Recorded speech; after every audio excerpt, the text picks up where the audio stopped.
deepest sympathies and condolences to you all. Equally, to the many others who are injured and recuperating, I wish them quick recovery. The government of Kenya will support all those who've lost their lives and those who've been injured. Despite all this, as a nation, we are finally discussing issues. We are not discussing tribes, personalities, or political formations, but rather we are discussing issues that affect each and every one of us. Issues of taxation, debt, budget, corruption, the cost of living, unemployment, and opportunities for all Kenyans, especially our young people. If you go back on my Twitter account, I made a commitment to the country in 2019-2020 that the conversation in Kenya is going to change. It is not going to be about personalities. It is not going to be about positions. It is not going to be about tribes. It is going to be about issues. Today, that situation is true, that we are having a conversation about issues in our country. We must all be proud of ourselves that we have managed to elevate the debate in our country to the level of issues that affect all of us. I am very happy that we are having a conversation about jobs for our young people, about opportunities for business, about manufacturing, about taxation, about debt, and all the other things that are important to all of us. I make this statement to highlight the actions taken in response to the overwhelming public feedback in the recent days, and to fulfill my commitment to continuously and effectively listen to the people of Kenya, and to underscore my intention to always take public contributions in good faith, applying them to enrich policy making, governance, and government programs.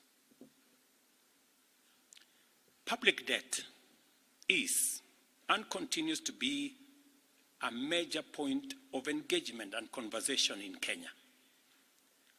I have today appointed an independent task force to carry out a comprehensive forensic audit of our public debt and report to us in the next 3 months.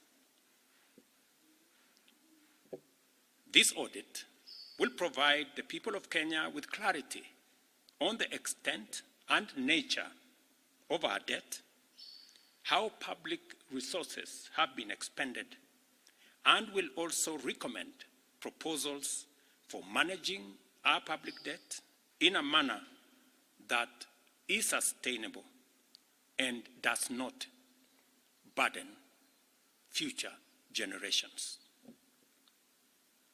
The consequence of withdrawing the finance bill is the reduction of our revenue targets by 346 billion.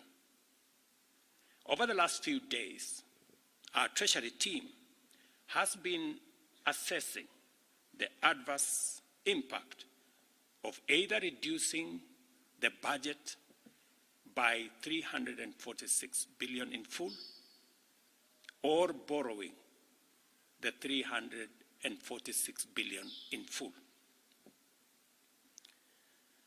And cutting the entire amount in our assessment would significantly and drastically affect the delivery of critical government services, while borrowing the whole amount in full will occasion a fiscal deficit by a margin that would have significant repercussions on many sectors, including our exchange rates and interest rates.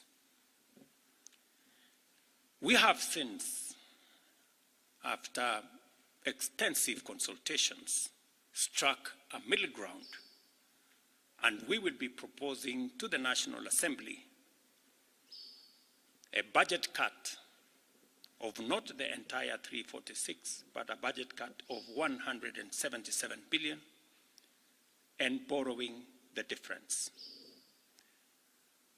Whatever we are going to borrow, the difference, will increase our fiscal deficit from what I intended to be 3.3% of our GDP.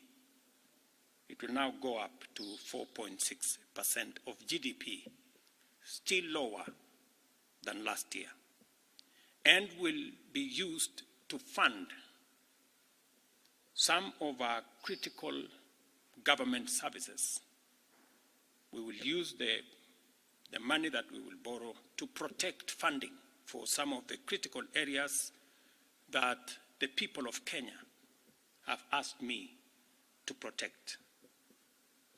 They include hiring of junior secondary school teachers and medical interns, funding the milk stabilization program for our dairy farmers, reviving our stalled road projects that are in many parts of Kenya, retaining the fertilizer subsidy program that has helped us manage our cost of living, settling the debt owed to farmers in our coffee sector, capitalizing the coffee cherry fund to support our farmers in that sector, enabling public-owned sugar mills to pay outstanding debts to sugarcane farmers for their deliveries, additional funding for higher education, new funding model that was in our plan will now receive additional funding,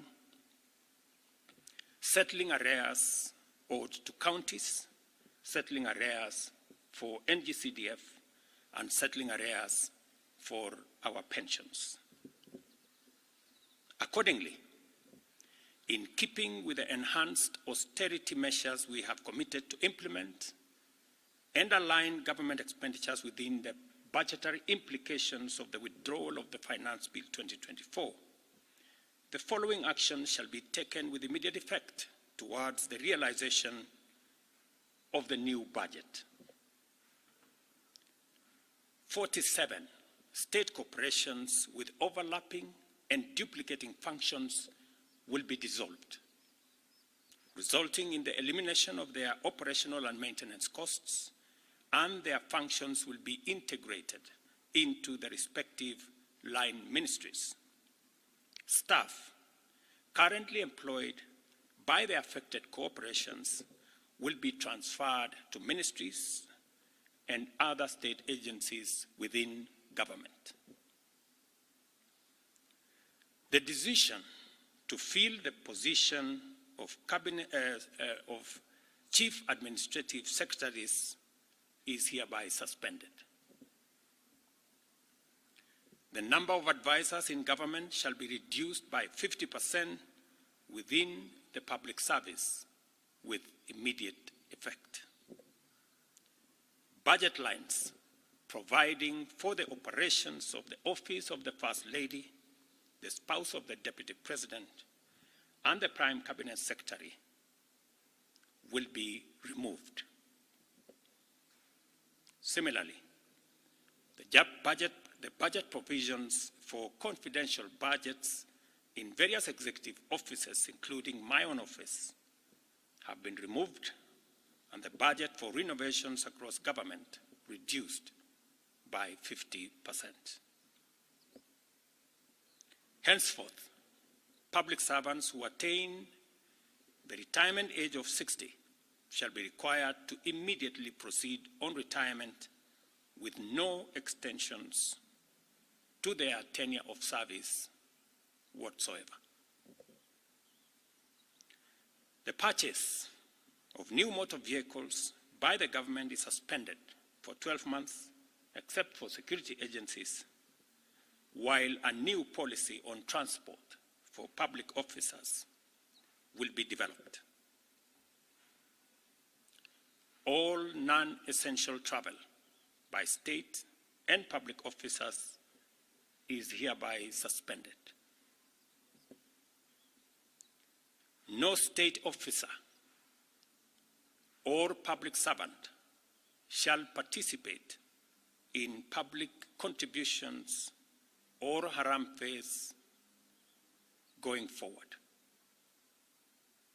The Attorney General is hereby directed to prepare and submit legislation to this effect and develop a mechanism for structured and transparent contributions for public, charitable, and philanthropic purposes.